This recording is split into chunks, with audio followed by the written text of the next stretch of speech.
Dawn drifted into Lone Briar the way a wounded traveler crosses a threshold, slowly, with a kind of humbled grace, as though it knew the town didn't take kindly to sudden arrivals.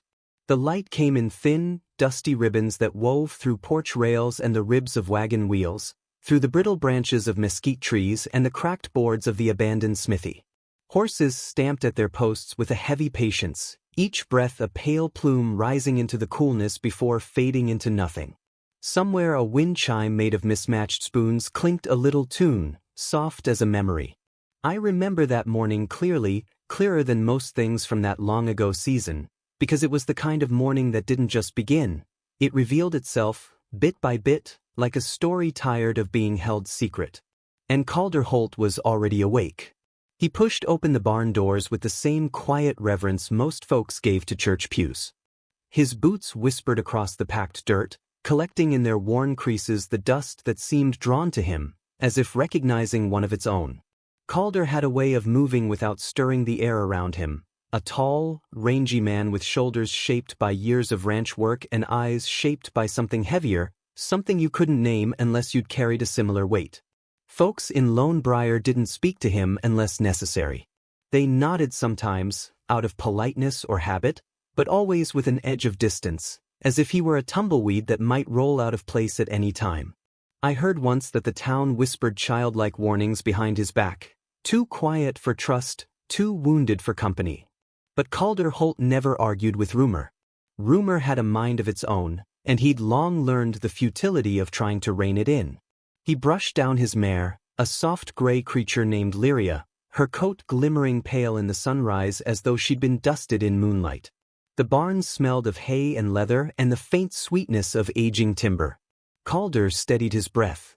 He did that often, pausing mid-motion, the way men do when they're trying not to think too hard about a pain they've accepted as daily ritual. He saddled Lyria and led her toward town for supplies, their silhouettes stretching ahead of them like long shadows of an old life refusing to let go. Lone Briar's general store sat on a rise above the road, its steps creaking in protest as Calder climbed them. The door jingled faintly, announcing him to anyone listening. But no one greeted him. They never did. At that hour, only a few early risers milled about, 2 ranch hands grabbing tobacco, a mother gathering flour, and a young woman he hadn't seen before. She was bent slightly over a wooden crate, her fingers drifting across a list written in a nervously tight hand. Stray strands of chestnut hair slipped from the knot at her neck, catching sparks of sunlight like threads of gold tangled in something too fragile to hold them. Her dress was plain but neatly mended, the hem marked with road dust, the kind travelers collected unwillingly. Her shoulders trembled faintly, though she didn't seem cold. Calder noticed her trying to lift the crate, much heavier than she realized. It tipped, wobbled, slid against the counter's edge. Before she could cry out, Calder caught it with one hand, steadying the wooden box and her shaking grip in a single motion. Their eyes met. Hers were striking, not for their color, which was a soft, unassuming hazel, but for the depth behind them. Fear lived there, thinly veiled. Something else, too, something like resolve, brittle yet determined. She leaned closer, breath trembling. "That is forbidden," she whispered. Not flirtation. Not warning him away from the crate. The words were sharper than that, dipped in panic. Calder felt them like a gust of cold wind through a broken window pane. He didn't ask what she meant. He understood. Or at least, he understood enough to know there was a story behind her whisper, and that story wasn't meant for the ears of the room. He set the crate down gently and stepped back. "Well now," the shopkeeper muttered from behind the counter, watching the exchange with too much interest. "Seems Lone Briar's gettin' lively company this morning." The ranch hands snickered quietly. The mother tightened her hold on the flour sack, guiding her children away from the aisle. Calder didn't flinch at the reaction. He'd grown used to people reshaping truth using nothing but their own fears and boredom. But for the first time in a long while, something stirred in him, something almost protective. The young woman lowered her gaze, her breath unsteady. Calder cleared his throat. "Need help carrying the rest?" he asked softly. She didn't answer aloud, but her shoulders eased just a little, like someone starving who finally smelled bread. Outside, The sunlight had sharpened, glazing the street with a bright glaze that made the dust shimmer. Horse hooves clattered. The saloon windows glinted darkly, like watchful eyes. Standing at the corner, arms folded and jaw tight, was Marshal Jericho Rudd. A man made of angles and suspicion, Rudd considered himself the spine of Lone Briar, never mind that the town often buckled beneath his brand of justice. His stare flicked from Calder to the young woman with a slow, assessing sweep, like a vulture deciding which part to pick clean first. "You're new," Rudd said to her. "Name?" She straightened, though fear still rippled beneath her calm. "Evelyn Pike," she answered, voice fluttering like a moth trapped in a lantern. "From where?" She hesitated. Rudd leaned in. "We don't take kindly to secrets here." Calder stepped ever so slightly closer to her, not enough to provoke the marshal, just enough to tilt the balance of the air between them. Evelyn's breath hitched, but she found enough steel to answer, "From nowhere worth remembering." Rudd smirked. "Ain't that convenient?" Calder watched Evelyn's fingers tighten around the paper parcel she held. He thought of the whisper she'd offered him, fragile and fearful. "That is forbidden." He wasn't sure yet what she feared, but he knew the look of someone carrying a past the world had judged far too quickly. He knew it because he carried one too. The marshal eventually lost interest, spitting a wad of tobacco into the dust before strolling away. But his departure didn't loosen the tension, it merely let it settle into new shapes. Evelyn exhaled shakily. Calder tipped his hat. "If you need water," he murmured, "there's a well behind the store." She nodded, gratitude and worry mingling across her features like shadows layered over sunlight. But as Calder walked toward his horse, he heard the murmurs begin, whispers swirling like dust devils at his back. "Strange girl. Another stray wanderin' in. And look who she's already speakin' Rumors had quick legs in Lone Briar. They always had. Evelyn found a small shack for rent on the edge of town, half collapsing but still standing by sheer stubbornness. It lay not far from Calder's ranch, close enough that their fences would have met if either property had cared enough to maintain boundaries. He noticed her smoke trail rising from the chimney that same evening, fragile as a prayer. Without thinking, he left a bucket of clean water near her steps, the handle polished from use.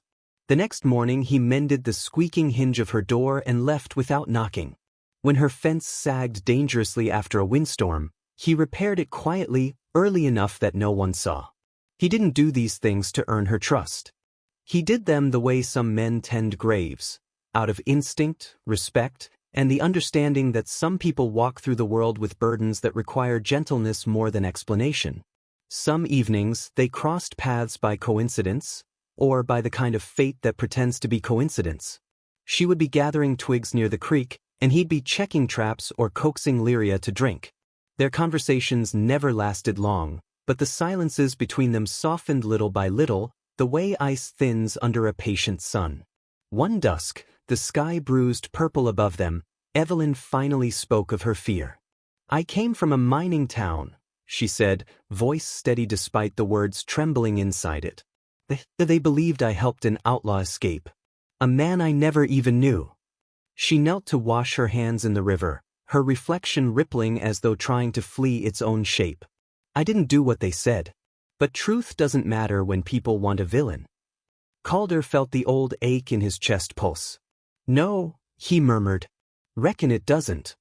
She glanced up. "You understand?" It wasn't a question. Calder didn't answer immediately. He sat on the riverbank, elbows resting on his knees, letting the water's murmur fill the quiet. "A long time back," he said finally, "my brother was accused of something he didn't do. I tried to shield him. Folks saw my silence as guilt. Thought I was defendin' a crime." His jaw tightened. Town turned cold overnight.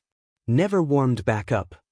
Evelyn's hand brushed the grass between them, her fingers pausing inches from his. She didn't touch him, but the space closed with the intimacy of a held breath. "I'm sorry," she whispered. No one had said that to Calder in years. Not long after, the rumors sharpened.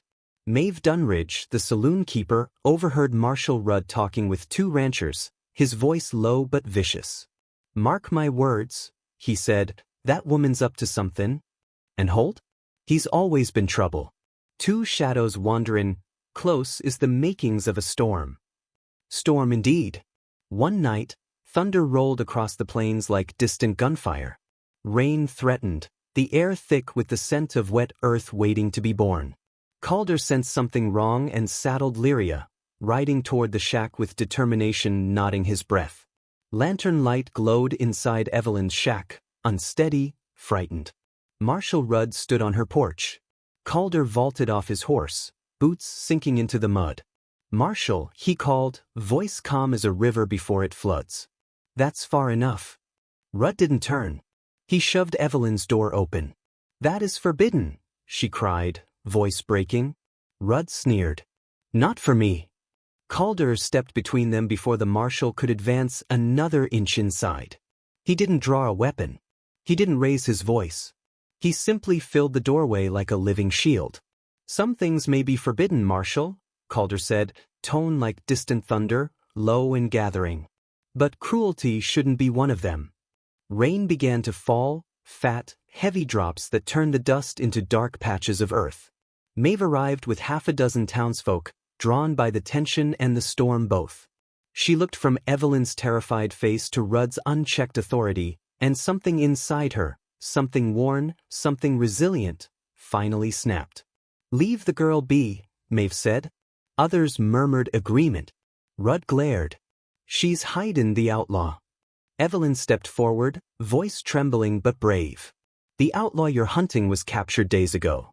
News arrived in the mining towns. You ignored the truth because it gave you someone to blame." The crowd shifted. Rain slicked their clothes, their hair, their certainty. But their shame grew roots. Calder held out his hand to Evelyn, not to claim her, not to save her, but to stand with her, openly, unashamedly, before the town that had treated them both as ghosts. It was a simple gesture. Yet somehow, it shook Lone Briar more than any gunshot could have. The storm eased as dawn neared. Calder and Evelyn walked the muddy road toward their adjoining lands, steps slow, shoulders brushing now and then as though testing the strength of a fragile new world. Children waved at Calder from porches.